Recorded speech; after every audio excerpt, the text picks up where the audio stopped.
নমস্কার,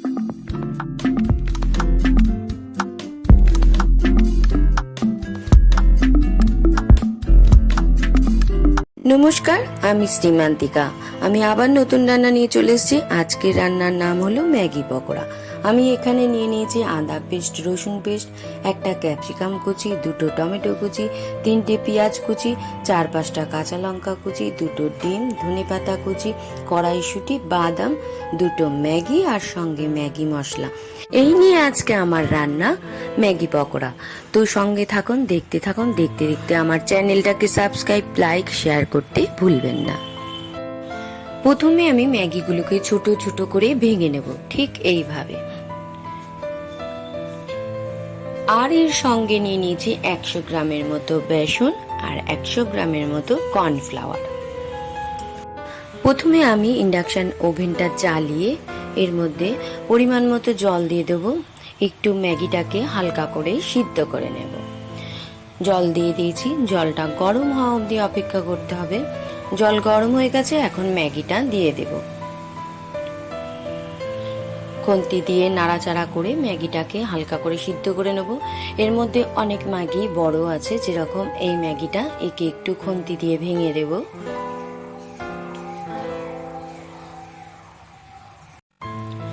ম্যাগি সিদ্ধ হয়ে গেছে, এখন আমি এটা একটা ছাঁকনির দ্বারা ম্যাগিটাকে ছেঁকে নেব। আমি এখানে একটা পাত্রের মধ্যে ম্যাগি সিদ্ধটাকে নিয়ে নিয়েছি। এরপরে এর মধ্যে দিয়ে দেব পেঁয়াজ কুচিগুলো, এরপরে দিয়ে দেব কেটে রাখা ক্যাপসিকাম কুচি,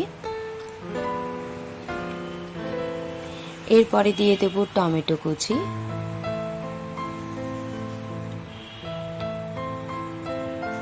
এরপরে দিয়ে দেব আদা রসুন পেস্ট, এরপরে দিয়ে দেব কাঁচা লঙ্কা কুচি, এরপরে দিয়ে দেব কড়াইশুঁটি,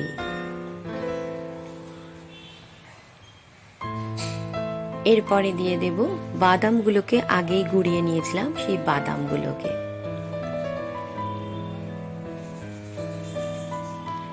দিয়ে দেব। স্বাদ মতো নুন, 1 প্যাকেট ম্যাগি মশলা পুরোটাই দিয়ে দেব। এরপরে দিয়ে দেব 100 গ্রামের মতো বেসন আর 100 গ্রামের মতো কর্নফ্লাওয়ার। এরপরে দুটো ডিমকে ভেঙে আমি বাটিতে নিয়ে নিয়েছিলাম, সেটা এখন এর মধ্যে দিয়ে দেব। আমি এর মধ্যে কোনো জল দেব না, এই ডিম দিয়েই পুরো ম্যাগিটাকে আমি সব মশলা দিয়ে মেখে নেব। আমি এক হাতে ভিডিও করছি আর এক হাতে মাখছি বলে পুরো মাখাটা দেখাতে পারবো না, তো আমি এখানে পুরো ভালো করে মেখে নিয়ে চলে এসেছি। এরপরে দিয়ে দেব কেটে রাখা ধনেপাতাগুলো। ধনেপাতা দেওয়ার পরেও ভালো করে মাখিয়ে নিয়েছি। এবারে আমি এগুলোকে ছোট ছোট করে গোল পাকিয়ে নেব। এবার আমি অল্প অল্প করে নিয়ে ঠিক এরকম আটার গোল্লার মতো গোল গোল করে থালার মধ্যে রাখবো। পুরো ম্যাগি মাখানোটাকে আমি এইভাবে গোল গোল করে নেব। আমি এখানে সব গোল গোল করে নিয়ে চলে এসেছি। এখন আমি ইন্ডাকশনের মধ্যে কড়াটা বসিয়ে দেব।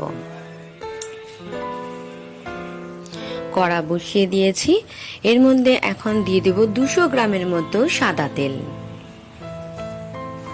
একটু বেশি তেল না দিলে পকোড়া টকোড়া ঠিক ভালো ভাজা হয় না, তাই এখানে 200 গ্রাম তেল দিয়ে দেব।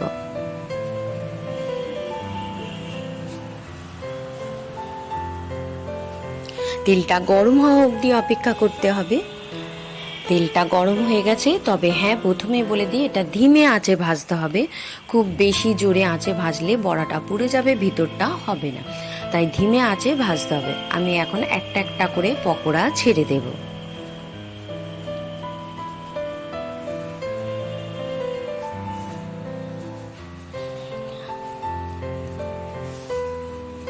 আপনাদের কাছে সবাইকে অনুরোধ যে ভিডিওটা টেনে দেখবেন না, তাহলে অনেক কিছুই মিস করে যাবেন। এই পকোড়াটা ভীষণ স্বাদের পকোড়া, যেমন করে আমি দেখাচ্ছি তেমন করে আপনারা বাড়িতে বানিয়ে খেয়ে দেখবেন। প্লিজ আমাকে একটা কমেন্ট করবেন। তো আমি বড়াগুলো ছেড়ে দিয়েছি। এখন আমি খুন্তি দিয়ে ওদের গায়ে অল্প অল্প করে তেল দিতে থাকবো, যাতে নিচটাও হতে থাকুক আর ওপরটাও যেন আস্তে আস্তে হয়ে যায়।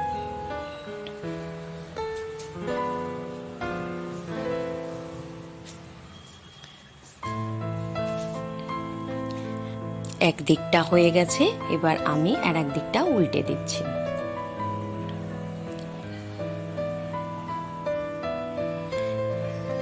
এই দেখুন উল্টাতে যাচ্ছি, এটা উল্টাচ্ছে না, কারণ যেহেতু এক হাতে করছি এই জন্য এই প্রবলেমটা হচ্ছে।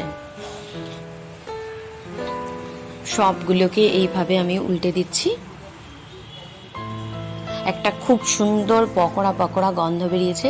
আপনারা এই পকোড়াটার মধ্যে চিকেন বা চিংড়ি দুটোর মধ্যে যে কোনো একটা অ্যাড করতে পারেন, তাতে আরও সুস্বাদু হবে। তো আমার কাছে চিংড়ি বা চিকেন কিছুই ছিল না, তাই আমি সাধারণভাবেই এই পকোড়াটা দেখিয়ে দিলাম। একটু লাল লাল করে ভেজে নেব। হ্যাঁ, আমার এই পকোড়াগুলো ভাজা হয়ে গেছে, এগুলো আমি একটা পাত্রের মধ্যে এখন তুলে নেব। এই সেই ভেবেছিলাম দুটোকে একসাথে তুলবো, পড়ে গেল একটা, যাকে একটাই তুলে নিই। এইভাবে সব পকোড়াগুলোকে আমি প্লেটের মধ্যে তুলে নেব।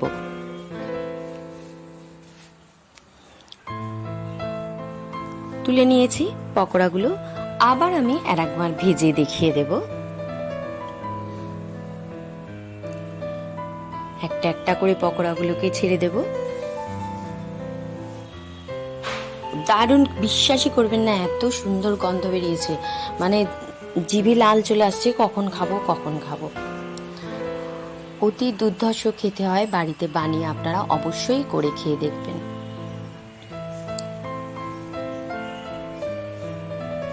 বাকি পকোড়াগুলো ছেড়ে দিলাম, এটাও একটু লাল লাল করে হলে আমি তুলে নেব। সব পকোড়া ভাজা হয়ে গেছে, কি সুন্দর দেখতে হয়েছে দেখুন। আপনারা এটা জল খাবার বলুন বা টিফিন বলুন বা ব্রেকফাস্ট বলুন, চারটে করে খেলেই আমার মনে হয় ভীষণ ভালো লাগবে। আর প্রতিদিন ম্যাগি খেয়ে খেয়ে যে মুখটা নষ্ট হয়ে গেছে সেই টেস্টটা ফিরে আসবে। সঙ্গে একটু কাসুন্দি বা চিলি সস বা টমেটো সস কিছু একটা দিয়ে নেবেন, তাহলে অতি সুস্বাদু খেতে লাগবে। তবে আজ আসি, আবার আসবো নতুন রান্না নিয়ে। ততক্ষণ আপনার সাবধানে থাকবেন, ভালো থাকবেন, সুস্থ থাকবেন। আজ আসি, আবার আসবো নতুন রান্না নিয়ে। নমস্কার।